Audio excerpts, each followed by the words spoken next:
My parents warned me not to look out the window at night. I just discovered the horrifying reason why.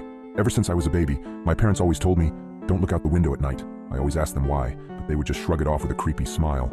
As I grew older, I stopped questioning it, but I just never could have guessed the horrifying secrets my parents were hiding. Everyone in my town also followed this weird tradition, so I thought it was normal. That was until I went to college and noticed that none of the other kids were like this. So during Christmas, when I went to my parents' house, I remember them telling me not to look out the window. I gave them a smile and a small chuckle before telling them I wouldn't. However, curiosity struck me the moment they left the room. As I lay in the dark, I came to a decision. I was going to look out of the window. Just as my hand came to the sheer white curtain of the guest room, I paused. My mind flashed to that one time when I was 12. My parents were talking in the kitchen. I was home with the flu and was about to make my way to the sink for some water, but I stopped at the doorway. I hid behind the wall, peeking my head out from the doorway just an inch. My mother was crying and my father was holding her and rocking. That poor little girl.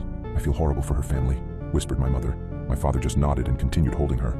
I went back to my room after that. Several hours later, my dad came up to my room with several pieces of wood and boarded up my windows. "What are you doing that for, Dad?" I asked him. "Oh, it's nothing. Just safety reasons," he replied. I learned at school the next day that a little girl was found dead the previous morning, the window broken and curtains torn. I snapped back to the present. My hand drew back from the curtain.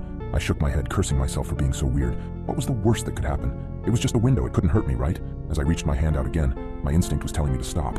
My gut twisted as I reached nearer and nearer. Just as I touched the curtain, a painful howl came from the forest surrounding the house. I flinched back, deciding to just lay down and try to get some sleep. I forgot how hard it was to get sleep in my hometown. Every night, coyotes howled for hours everywhere in town, or at least I thought they were just coyotes. The next night, I woke up in a cold sweat. I glanced over at the alarm clock next to my bed. It was midnight. I groaned and sat up in bed. A low growling sound from outside of my bedroom window. I thought back to last night and decided that I had made up my mind about looking out. I thrusted my arm towards the curtain and pulled back hard, almost ripping it away from the rod. I flattened myself against the wall next to the bed for a moment before I put one eye in front of the window. I immediately regretted my decision as I heard claws clacking up the house. I flung myself out of bed, tumbling on the floor. I stood up and got back up on the bed. I stuck my face closer to the window as the clacking got closer and closer. It suddenly stopped for a second before the most terrifying creature popped up from outside, emitting a horrible shriek as it did so. I can never forget its face, the way the hollow eyes oozed some kind of black substance, like tar, and the way its lips were pulled back into a gruesome grin, the teeth blood-stained and razor-sharp. It looked like it had 4 limbs, its front 2 slamming on the glass and pounding. As I was frozen in front of the window in terror, my parents burst into the room. My father held a shotgun. He marched up to my bed and yanked me away from the window. He pointed his shotgun at the creature, shooting a bullet at it. The thing scrambled away, leaving the window almost completely shattered. "Damn it, son, it was a simple task. Just don't look out the window. How hard is that?" my dad shouted at me. I wasn't processing his words. I was sitting on the floor, arms and legs splayed everywhere in utter shock. What the hell had I just seen? My mother ran to the bedroom door. She had tears in her eyes. "Is everyone all right?" she asked. "Yeah, we're fine. We still gotta get that creepy effing monster, though." "Nathan, get up. We got some work to do," my dad said. I got up as soon as I could. My dad thrust the shotgun into my arms and marched downstairs. He opened the basement door and descended, coming back with a machete and some kind of spray bottle. He sprayed the liquid onto the machete before walking to the front door and wait. "Dad, what are you doing?"